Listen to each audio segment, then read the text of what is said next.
Je veux vivre pleinement de mon activité. Je veux être libre. Je veux vivre en abondance. Je veux me sentir légitime. Je veux aider un maximum de personnes. Je veux apporter du bien-être au plus grand nombre. Je veux avoir des résultats rapides. Je veux que les gens reconnaissent mon super pouvoir. Je veux avoir un impact positif sur le monde. Mais au fait, comment on fait pour arriver à tout ça ? Bienvenue sur Wellness Impact, le podcast dédié aux entrepreneurs du bien-être et du mieux-être.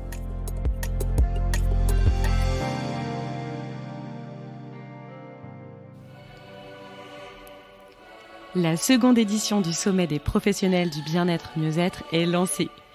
Dès le 28, 29 et 30 septembre, en live et directement de ton canapé, retrouve nos conférences, ateliers et interviews de nos experts pour te donner leurs meilleurs conseils afin de développer ton activité bien-être mieux-être. Retrouvez toutes les infos sur copleny.fr. Hâte de vous y retrouver.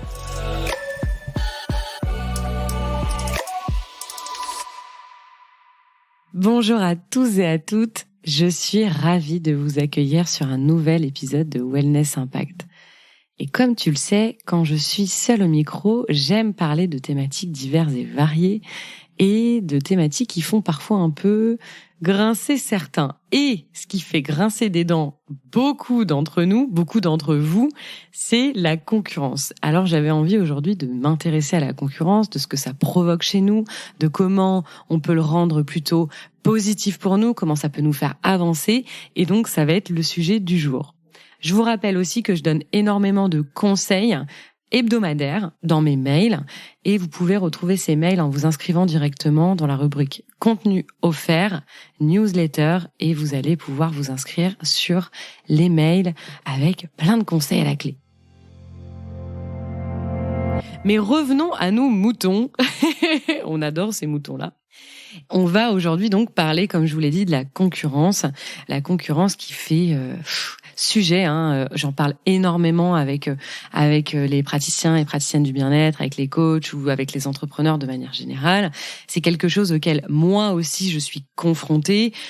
En 2019, quand j'ai lancé Copleny, il n'y avait pas autant de professionnels de coaching ou d'entrepreneurs qui accompagnaient les professionnels du bien-être et du mieux-être. Donc, j'ai été comme vous confrontée à ça, à ce changement qui en 4 ans a été exponentiel et a explosé parce qu'évidemment, c'est un secteur qui est en pleine croissance et donc il y a de plus en plus de praticiens. Et comme il y a de plus en plus de praticiens, vous êtes plus que jamais effectivement assujettis à cette fameuse concurrence. Et quand on est confronté à la concurrence, c'est naturel, mais vraiment ça l'est, donc soyez OK avec ça, c'est naturel de sentir une certaine pression, un certain stress, parfois même une certaine frustration, on va pas se mentir, face à cette augmentation de praticiens, praticiennes ou coachs autour de vous ou entrepreneurs qui font la même chose que vous. Alors on peut se demander du coup, comment se démarquer, comment attirer et fidéliser nos clients dans un environnement où les options sont si nombreuses. Et dans le domaine du bien-être, c'est vraiment le cas.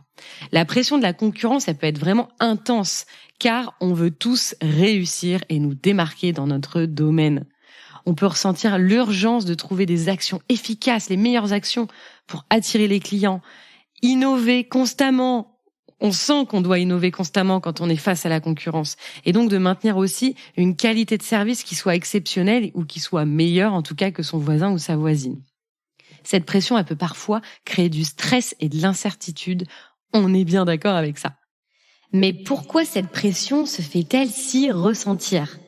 Tout d'abord, la concurrence remet en question notre position sur le marché, le fameux marché du bien-être, ou du mieux-être, ou de l'impact même.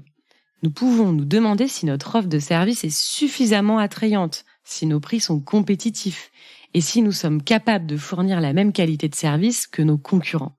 Cette remise en question peut générer de l'incertitude et donc de l'anxiété aussi parfois quant à notre capacité à attirer et fidéliser les clients. Ensuite, la concurrence crée aussi un sentiment d'urgence, comme je le disais en introduction. Lorsque nous voyons d'autres praticiens ou praticiennes proposer des services similaires et arriver, parfois aussi, nous ressentons le besoin de nous démarquer rapidement et efficacement. Nous voulons nous assurer d'attirer l'attention des clients potentiels et de les convaincre de choisir notre offre plutôt que celle de nos concurrents. Cette pression temporelle peut engendrer du stress et nous pousser à agir rapidement et parfois à faire un peu n'importe quoi, on va pas se mentir. La concurrence alimente notre désir de réussite. En tant qu'entrepreneur, nous aspirons à la prospérité et à la reconnaissance de notre travail. Lorsque nous voyons d'autres praticiens ou praticiennes obtenir des résultats et réussir dans leur activité, ça nous renforce notre propre ambition et notre volonté de faire de même. Nous voulons prouver notre valeur et notre légitimité sur le marché, ce qui peut accroître la pression que nous ressentons. Je dis bien nous depuis tout à l'heure parce que je me mets avec vous. Je ressens la même chose. Alors bien que la pression puisse parfois sembler accablante, il est essentiel de garder à l'esprit que la concurrence n'est pas nécessairement négative et je suis là pour te montrer qu'elle est saine et peut-être une véritable opportunité d'acquérir plus de clients. Eh oui! Tu te demandes peut-être pourquoi la concurrence est une bonne chose. Eh bien, laisse-moi te dire qu'elle est peut-être une source d'inspiration, de motivation et de progrès. Elle nous pousse à nous dépasser, à innover et à améliorer constamment nos produits et nos services. Alors plutôt que de la craindre, embrassons la concurrence et utilisons-la comme un vrai levier pour atteindre de nouveaux sommets. Commençons par comprendre pourquoi la concurrence est si importante dans notre domaine.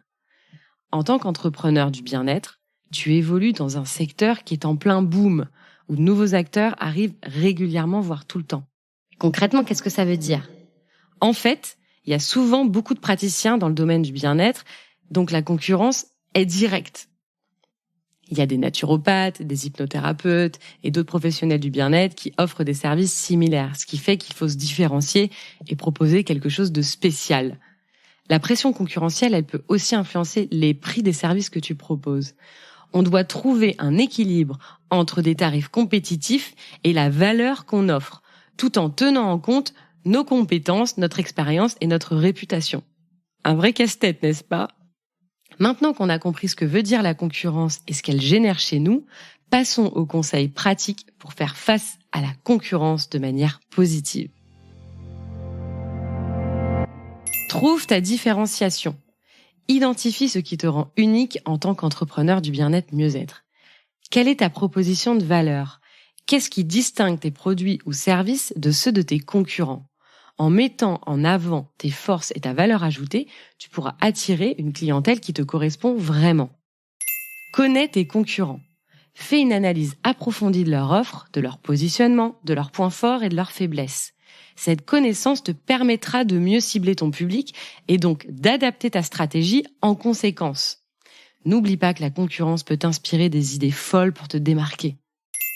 Mets l'accent sur la qualité et l'expérience client.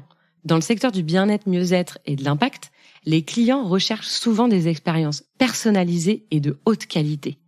En offrant un service exceptionnel, en te concentrant sur la satisfaction de tes clients et en créant une relation de confiance, tu vas pouvoir te démarquer et fidéliser ta clientèle. Alors n'hésite pas à écouter attentivement leurs besoins et à adapter constamment ton offre pour y répondre. J'en parle d'ailleurs dans les dessous de la WIA. C'est l'épisode hors série numéro 4.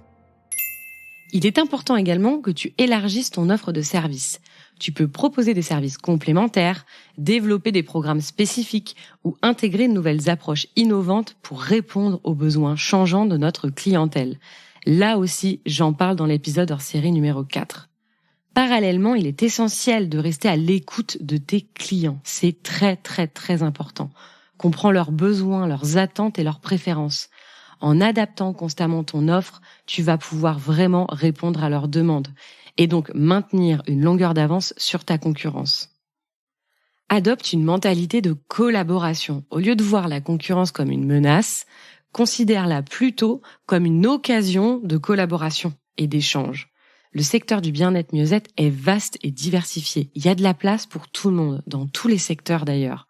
En établissant des partenariats avec d'autres entrepreneurs du bien-être, tu pourras créer des synergies, partager des ressources, atteindre ensemble de nouveaux publics par exemple. Alors, prête à relever le défi de la concurrence et à créer un impact positif dans le domaine du bien-être ? Je suis plus que convaincue que tu en es capable. Vois les choses du bon côté et ça va te servir dans ton activité, crois-moi. Et puis j'ai envie de te parler aussi de mon expérience personnelle. Au début, je voyais les choses de la même manière que toi. C'est-à-dire que dès qu'il y avait un concurrent qui arrivait, j'avais peur, j'étais effrayée. Oh, va-t-il me piquer des clients ? Alors que maintenant, je suis proche de mes concurrents. Il y en a même que j'ai appelé au téléphone, on a échangé, on s'est dit « Ah, est-ce qu'il y aurait une opportunité de faire quelque chose ensemble, un partenariat ou autre ?» Quand c'est pas le cas, c'est pas grave, on se connaît, on s'identifie et c'est OK. Peut-être qu'une personne préférera aller vers elle, peut-être qu'une autre personne préférera aller vers Coplénie. Ça dépend des valeurs qui sont partagées, ça dépend de plein de choses, de la communication qui est mise en place. Mais en tout cas, moi j'ai décidé d'être proche de mes concurrents. Je regarde énormément ce qu'ils font et je vais pas m'en cacher. Ils regardent aussi beaucoup ce que je fais. Et d'ailleurs, je peux être très énervée quand parfois je vois qu'il y a des choses qui ont été reprises sur le site. Mais c'est le jeu. La concurrence, elle est ouverte et elle fait partie d'un marché. Et quand c'est comme ça, c'est sain. N'oublie pas que plus tu attires le positif, plus le positif arrivera à toi. D'ailleurs, ça aussi, j'en parle dans un épisode de podcast qui s'appelle La loi de l'attraction. Vous pouvez le retrouver, il est dans les premiers épisodes. Maintenant, respire profondément, embrasse cette mentalité positive et continue ce voyage passionnant qu'est l'entrepreneuriat dans le milieu du bien-être, mieux-être et de l'impact. Let's go! Merci d'avoir écouté cet épisode. J'espère qu'il saura t'aider et t'éclairer. N'hésite pas à le diffuser à un maximum de personnes. Et n'oublie pas de t'abonner sur mon compte Instagram léa.misspoulet. À bientôt!